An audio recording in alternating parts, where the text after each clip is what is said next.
ये क्या हो सकता है, आप लोग बताएं। अभी आपको दिखाती हूँ ये क्या है। आज मैंने क्या पकाया।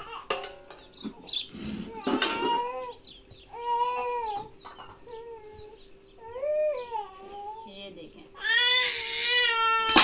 ओए, ये क्या हो गया, ये तो गिर गया।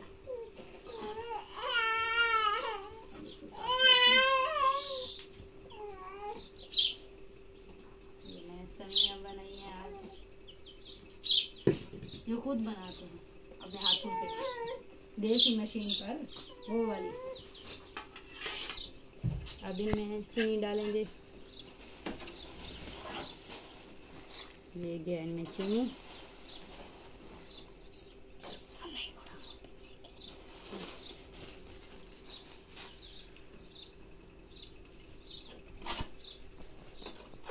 घी भी ऐड करते हैं, घी हमारा।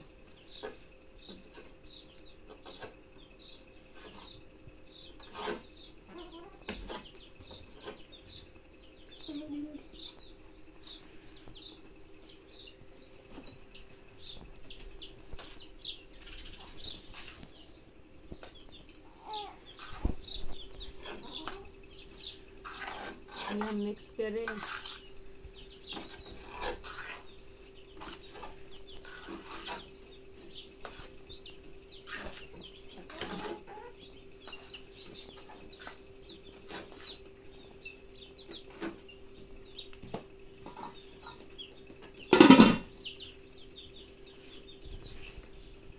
किसी को खाना है तो आए, बड़े मजे की होती है।